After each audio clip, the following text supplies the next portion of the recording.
Okay, hello everyone. So last video में हमने देखा था प्रोसेस कंट्रोल ब्लॉक के बारे में। और हमने ये देखा था कि प्रोसेस जो होता है, हर एक प्रोसेस का एक प्रोसेस कंट्रोल ब्लॉक होता है। एंड प्रोसेस कंट्रोल ब्लॉक में सारे प्रोसेसेस के एट्रीब्यूट्स, उसकी प्रॉपर्टीज होती हैं। तो अब आज इस वीडियो के अंदर हम लोग एक स्पेशली एक पर्टिकुलर प्रॉपर्टी पे फोकस करेंगे, and that is process states. तो this is the most important property of the process control block, और इसको हमको डीपली स्टडी करने की जरूरत है। So we will be looking into this property today. Okay, alright. So yeah, so these are the process states of a process. Okay, हम लोग हर एक स्टेट को डीपली आगे फर्दर स्लाइड्स में स्टडी करेंगे, but for now let me read out all the process states for you. Okay, so this is the new state, ready state, run state, block or wait state, then termination or completion state, suspend ready state, suspend wait और suspend block state. अब इसमें एक concept समझना बहुत ज़रूरी है कि हमारे पास जो है जो मेमोरी होती है पीस ऑफ हार्डवेयर, यानी कि हमारे लैपटॉप या फिर पीसी में, तो उसमें टू टाइप्स की मेमोरी होती है।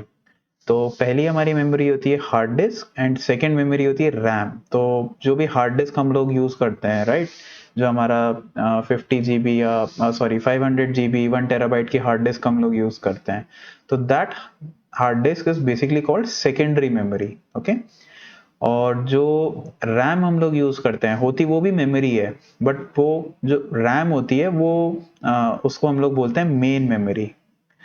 तो तो ये हमारे पास दो टाइप्स की मेमोरी अवेलेबल होती है, एक सेकेंडरी मेमोरी और एक मेन मेमोरी। तो सेकेंडरी मेमोरी जो ज़्यादा स्टोरेज अवेलेबल होता है, हार्ड डिस्क जैसे 500 GB 1 TB की, और रैम जैसे हमारे पास ये काफ़ी कम मेमोरी अवेलेबल होती है, जैसे 4 GB 8 GB 16 GB वाली जो रैम आती है, तो उसको हम लोग बेसिकली बोलते हैं मेन मेमोरी। इनमें डिफरेंस क्या होता है? इनमें डिफरेंस ये होता है कि मेन मेमोरी जो होती है वो that is much much faster than secondary memory. Faster का मतलब ये है कि मेन मेमोरी के अंदर जो भी ऑपरेशन सीपीयू परफॉर्म करता है वो बहुत फास्ट होते हैं कंपेयर टू सेकेंडरी मेमोरी में। इसका हम आगे और डीपली स्टडी करेंगे, but for now you know just keep in mind that RAM is much faster than secondary memory. Basically main memory is much faster than secondary memory. इसी वजह से हम लोग देखते हैं कि रैम जो होती है वो काफी एक्सपेंसिव आती है, हार्ड डिस्क सस्ती आती है कंपेयर टू रैम। ओके, तो इन जो ये अब ये मैंने आपको इस वजह से बताया है क्योंकि ये जो प्रोसेस स्टेट्स हैं, ये प्रोसेस स्टेट्स कौन सी मेमोरी में एग्जिस्ट करती है, सेकेंडरी मेमोरी या मेन मेमोरी में, ये हमको बेसिकली ध्यान रखना काफ़ी ज़रूरी है। तो इस वजह से मैंने हर एक स्टेट के आगे आइदर सेकेंडरी मेमोरी लिखा है और मेन मेमोरी लिखा है। So you need to remember this. New state जो होती है हमारी सेकेंडरी मेमोरी में अवेलेबल होती है। Ready state is you know, जब भी प्रोसेस हमारा रेडी स्टेट में आता है तो वो मेन मेमोरी में आ जाता है। जब भी हमारा प्रोसेस रन स्टेट में होता है तो वो मेन मेमोरी में होता है। So like that you need to remember. अगर हमारा प्रोसेस न्यू स्टेट में है तो इसका मतलब वो सेकेंडरी मेमोरी में, इस तरीके से। ओके, तो ये सारी हमारी प्रोसेस स्टेट्स होती हैं। टर्मिनेशन और कंप्लीशन वाली स्टेट में एक बार प्रोसेस आ जाता है, सो बेसिकली यू नो वो प्रोग्राम इटसेल्फ कंप्लीट हो जाता है, तो देयर इज तो मेमोरी में एग्जिस्ट नहीं करता है। So that is why I haven't written anything in front of this. But apart from that हर एक स्टेट में जब भी प्रोसेस होता है तो या तो मेन मेमोरी में होगा या सेकेंडरी मेमोरी में होगा। So you need to keep in mind all of these states as well. Okay, अब हम लोग आगे देखेंगे, तो हम लोग प्रोसेस, इन सारी प्रोसेस स्टेट्स को और डीपली स्टडी करेंगे और प्रोसेस की पूरी लाइफ साइकिल स्टडी करेंगे कि हर एक स्टेट में कैसे प्रोसेस होता है, वो दूसरे स्टेट में कैसे जाता है, जब जाता है तो क्या होता है क्या नहीं होता है, वो सारी चीज़ें देखेंगे।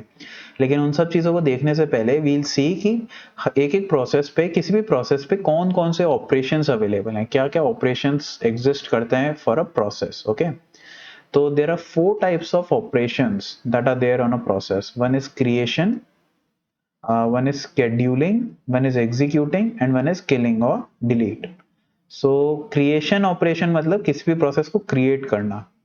scheduling मतलब कि किसी भी प्रोसेस को स्केड्यूल करना। किस चीज के लिए स्केड्यूल करना? लेट्स से कि अब ये प्रोसेस जो है एग्जीक्यूट होने के लिए, रन होने के लिए हम इस प्रोसेस को स्केड्यूल कर रहे हैं। या फिर हम इस प्रोसेस को जो है अब सस्पेंड कर रहे हैं, इसको हम जो है ब्लॉक कर रहे हैं, तो उसके लिए शेड्यूल करना, ये हम लोग और डीपली लाइफ साइकिल में अभी पढ़ेंगे, but for now just keep in mind कि ये देयर आर शेड्यूल करके एक ऑपरेशन होता है, okay. Then there is executing operation, उस प्रोसेस को एग्जीक्यूट करना, that is another operation, and finally process को किल करना और डिलीट करना। So these are 4 types of operations that are there on a process. तो इन सारी चीज़ों को अब हम एक बार ढंग से इस लाइफ साइकिल के अंदर देखेंगे। ये जो मैंने सामने आपको डायग्राम बना के दिया हुआ है, this is basically the life cycle of a process. इसमें सारी स्टेट्स जो भी हमने अभी पिछली स्लाइड्स में देखी थी, वो सारी स्टेट्स यहाँ पे मैंने मेंशन करी है, और किस प्रोसेस स्टेट से दूसरी प्रोसेस स्टेट में कैसे ट्रांजिशन होता है, क्या क्या पूरे प्रोसेस का लाइफ साइकिल होता है, हम उसको अब जरा डीपली देखेंगे। तो स्टार्टिंग फ्रॉम हेयर, ये बेसिकली न्यू स्टेट है, प्रोसेस का न्यू स्टेट है। और आप पहले स्लाइड्स में जब जाके देखोगे, वीडियो बैक करके देखोगे, तो न्यू स्टेट जो होती है वो सेकेंडरी मेमोरी में एग्जिस्ट करती है। मैं आपको दिखा देता हूँ, मैंने बताया था आपको, न्यू स्टेट जो है सेकेंडरी मेमोरी में एग्जिस्ट करती है। तो जब भी कोई प्रोग्राम हम लोग लिखते हैं, तो वो बेसिकली इनिशियली तो सेकेंडरी मेमोरी में होता है, राइट। तो वो उस प्रोग्राम को जब रन होना होता है, तो वो न्यू स्टेट में आता है। वो होता अभी भी सेकेंडरी मेमोरी में होता है, बट वो न्यू स्टेट में रहता है, ओके। तो वो सेकेंडरी मेमोरी के अंदर न्यू स्टेट में आता है जैसे ही किसी प्रोग्राम को रन होना होता है। देन आफ्टर दैट, अब इसमें जब भी प्रोग्राम को रन होना होता है, और उसको हम जब मेन मेमोरी में लाते हैं, ओके, रेडी स्टेट जो होता है हमारा वो मेन मेमोरी में होता है। तो सीपीयू हमारा जो बेसिकली हमारा इसमें से न्यू स्टेट के अंदर कुछ प्रोग्राम्स जो हैं वो रेडी स्टेट में आ जाते हैं, ओके। अब न्यू स्टेट के अंदर बहुत सारे प्रोग्राम्स हो सकते हैं, let's say may be 100 programmes हैं, और 100 प्रोग्राम्स को रन होना है। अभी 100 प्रोग्राम्स की लेट से रिक्वेस्ट आई है कि हम लोगों को रन करो। मैं लेट से 100 प्रोग्राम्स ने चाहते हैं कि वो रन होना चाहते हैं, तो वो सारे 100 प्रोग्राम सेकेंडरी मेमोरी के अंदर न्यू स्टेट में आ जाएंगे। बट अब उनमें से 100 के 100 प्रोग्राम्स रेडी स्टेट में नहीं जाएंगे। लेट से उस रेडी स्टेट में 4 प्रोग्राम्स ही आते हैं, ओके। तो ये कैसे डिसाइड होता है कि 4 प्रोग्राम्स आएंगे कि 6 प्रोग्राम्स आएंगे? तो ये बेसिकली जो है लॉन्ग टर्म शेड्यूलर डिसाइड करता है, ओके। और ये किस बेसिस पे डिसाइड करता है? ये इस बेसिस पे डिसाइड करता है कि जो हमारा पीसी है, जो हमारा हार्डवेयर है, पीस ऑफ हार्डवेयर है, वो कितना मल्टी प्रोग्रामिंग सपोर्ट कर सकता है, ओके। तो हो सकता है कि हमारा जो सीपीयू है या जो भी हमारा प्रोग्राम है, जो हमारा लैपटॉप है, सॉरी, वो piece of hardware basically let's say 4 programme support कर सकता है, 8 प्रोग्राम सपोर्ट कर सकता है, और लेट से 20 प्रोग्राम से एक साथ सपोर्ट कर सकता है। तो कितनी मल्टी प्रोग्रामिंग इसमें होनी चाहिए, वो basically long term scheduler decide करता है। तो लॉन्ग टर्म शेड्यूलर उतने ही प्रोग्राम्स को न्यू स्टेट से रेडी स्टेट में लाता है। एक बार मान लीजिए प्रोग्राम्स हमारे रेडी स्टेट में आ गए, तो हम लोग अब मान के चलते हैं कि लेट से लॉन्ग टर्म शेड्यूलर जो है उसने 4 प्रोग्राम्स को न्यू स्टेट से उठा के रेडी स्टेट में लिया है। तो अब ये जो 4 प्रोग्राम्स हैं, ये हमारे मेन मेमोरी में आ गए हैं। अभी भी ये रन नहीं हो रहे हैं, ये केवल रेडी स्टेट में आ गए हैं मेन मेमोरी के अंदर। अब यहाँ से ये जो शॉर्ट टर्म शेड्यूलर है, ये जो मैंने एसटी लिखा है यहाँ पे, this is short term scheduler. ये शॉर्ट टर्म शेड्यूलर जो है, ये रेडी स्टेट से जिस भी प्रोग्राम को अब सीपीयू को एग्जीक्यूट करना है, बेसिकली रन स्टेट का मतलब ये है कि अब रन स्टेट जो है, इसमें सीपीयू जो है हमारा, वो उस प्रोग्राम को ओपन करता है, उसकी इंस्ट्रक्शंस को लाइन बाय लाइन रन करता है, और इसी तरह से हमारा प्रोग्राम एग्जीक्यूट होना चालू हो जाता है, राइट। तो वो कंडीशन में जब प्रोग्राम आता है, तो उसे हम बोलते हैं रन स्टेट में। तो शॉर्ट टर्म शेड्यूलर जो है, वो रेडी स्टेट से जिस भी प्रोग्राम को रन स्टेट में लाता है, उस पर्टिकुलर टाइम पे वो प्रोग्राम अब जो है रन होने लगता है। और रन होने का मतलब ये सीपीयू उसके सारे इंस्ट्रक्शंस को एग्जीक्यूट करना शुरू कर देता है। फाइनली जब उसके सारे इंस्ट्रक्शंस एग्जीक्यूट हो जाते हैं, तो और वो पूरा प्रोग्राम कंप्लीट हो जाता है, उसके सारे इंस्ट्रक्शंस कंप्लीटली एग्जीक्यूट हो जाते हैं, तो जो हमारा प्रोग्राम है, जो हमारा प्रोसेस है, वो टर्मिनेशन स्टेट पे चला जाता है, टर्मिनेशन स्टेट पे चला जाता है। This is a simple simple life cycle of a process, कि ये न्यू स्टेट में आया सेकेंडरी मेमोरी के अंदर, फिर मेन मेमोरी के अंदर रेडी स्टेट में आया, फिर उसके बाद फाइनली शॉर्ट टर्म शेड्यूलर ने इसको रन स्टेट में डाला, जहां सीपीयू ने इसको रन करना चालू किया, और ये कंप्लीट होकर टर्मिनेशन स्टेट में चला गया। तो ये 4 मेजर प्रोसेस स्टेट्स हैं, जो कि काफी ईजी है समझना, ओके। अब इसमें 3 और स्टेट्स आती हैं, सस्पेंड रेडी, वेट ब्लॉक और सस्पेंड वेट। अब ये क्या स्टेट्स हैं? तो इनको हम ज़रा डीपली देखते हैं एक बार।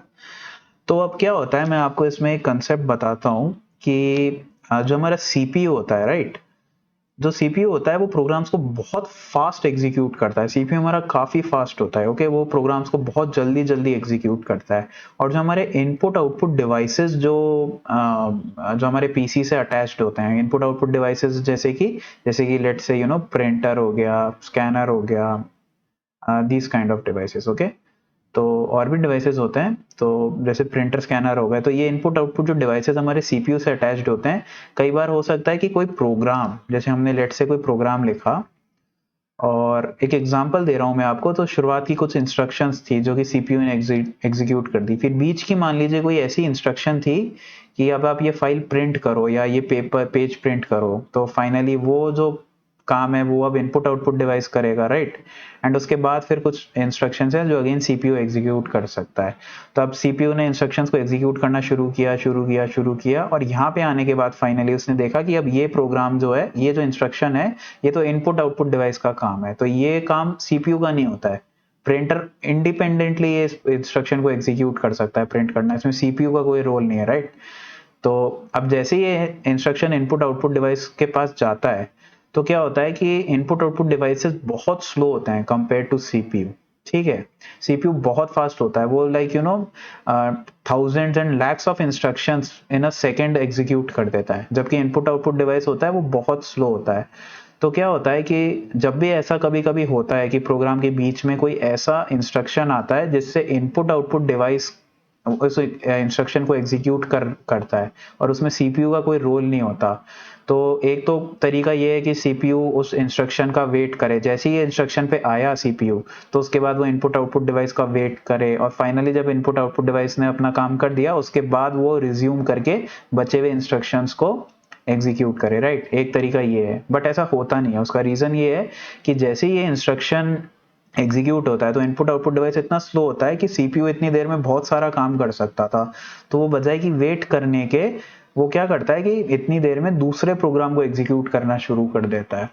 तो अब ये सारी चीजें मैनेज कैसे होती हैं? अब इन सब चीजों की वजह से हमारे पास ये और नई स्टेट्स जो हैं वो आई हैं। तो अब क्या होता है कि जैसे कि मान लीजिए कि कोई प्रोग्राम जो है वो रन स्टेट में था, और जैसे मैंने आपको बताया बीच में कोई इनपुट आउटपुट का इंस्ट्रक्शन आ गया, कोई इनपुट आउटपुट की रिक्वेस्ट आई, तो क्या होता है कि सीपीयू अपना टाइम बचाने के लिए वो उस प्रोग्राम को मीनवाइल रन स्टेट से हटा के वेट या ब्लॉक स्टेट में डाल देता है, ठीक है। उसने वेट या ब्लॉक स्टेट में डाल दिया, और उतनी देर में क्या करता है कि रेडी स्टेट से कोई दूसरा प्रोग्राम जो है वो आ जाता है वापस से रन स्टेट में। तो वो सीपीयू मीनवाइल जब तक ये वेट या ब्लॉक स्टेट में है हमारा पहला वाला प्रोग्राम, तो यहाँ पे जो है वेट और ब्लॉक स्टेट में जब वो पहला वाला प्रोग्राम होता है तो यहाँ पे वो इनपुट आउटपुट डिवाइस अपना काम करता रहता है और प्रोग्राम हमारा वेट या ब्लॉक स्टेट में रहता है। और उसी सेम टाइम पे सीपीयू जो है वो रेडी स्टेट से दूसरा प्रोग्राम रन स्टेट में लाके उसे एग्जीक्यूट करना शुरू कर देता है और उन प्रोग्राम्स को कंप्लीट करना शुरू कर देता है।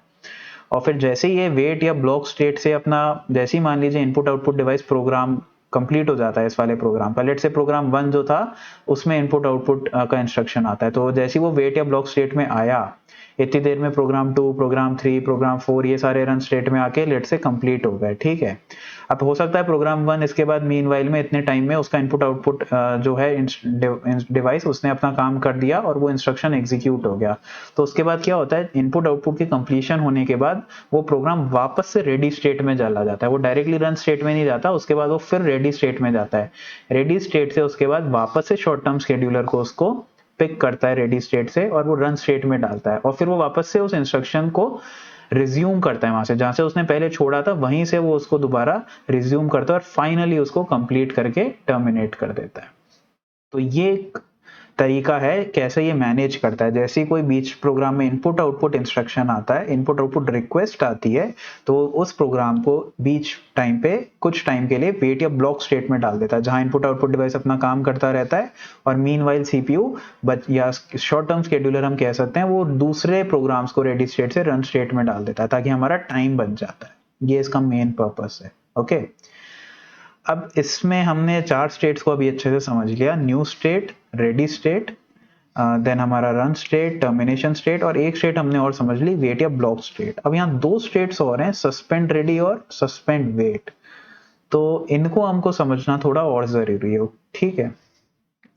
तो अब इनके बारे में आपको बताता हूं मैं। अब इसमें जो रेडी स्टेट है, रन स्टेट है, और ये जो वेट ब्लॉक स्टेट है, जब अगर आप देखोगे तो ये हमारा रेडी स्टेट है, ये हमारा वेट या ब्लॉक स्टेट है, एंड जो हमारा फाइनली रन स्टेट है, राइट। तो ये सारी तीनों स्टेट्स जो हैं ये हमारी मेन मेमोरी में एग्जिस्ट करती हैं, ठीक है। तब इसमें क्या होता है कि कई बार ये होता है कि हमारे लेट से कुछ प्रोग्राम्स जो हैं वो रेडी स्टेट में है, कुछ अभी प्रोसेसेस जो हैं रेडी स्टेट में है, कुछ प्रोसेस हमारे अभी रन स्टेट में चल रहे हैं, और मान लीजिए कुछ प्रोसेस हमारे वेट या ब्लॉक स्टेट में रखे हुए हैं, ठीक है। तो ये सारे बेसिकली किस मेमोरी में एग्जिस्ट कर रहे हैं, अभी ये मेन मेमोरी में एग्जिस्ट कर रहे हैं। तो हो सकता है कि इसमें इन तीनों स्टेट्स ने मेन मेमोरी को फुल कर दिया, हमारी मेन मेमोरी में अब जगह नहीं बची है, ठीक है।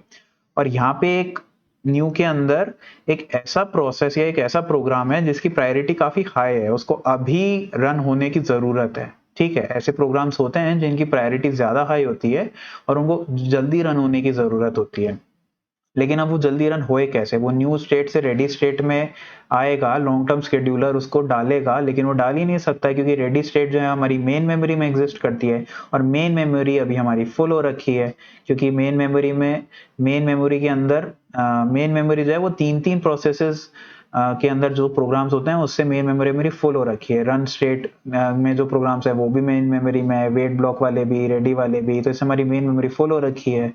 तो इस केस में क्या होता है कि मेन मेमोरी में कुछ स्पेस खाली करने के लिए कई बार वेट या ब्लॉक स्टेट से जो हमारे वेट या ब्लॉक स्टेट में जो हमारे प्रोग्राम्स या प्रोसेसेस होते हैं, कई बार वो शिफ्ट होके एक सस्पेंड वेट स्टेट में चले जाते हैं, और ये सस्पेंड वेट स्टेट जो है ये सेकेंडरी मेमोरी में एग्जिस्ट करती है। आप अगर देखोगे सस्पेंड वेट, ये जो हमारी लास्ट स्टेट है सस्पेंड वेट या सस्पेंड ब्लॉक, ये हमारी सेकेंडरी मेमोरी में एग्जिस्ट करती है।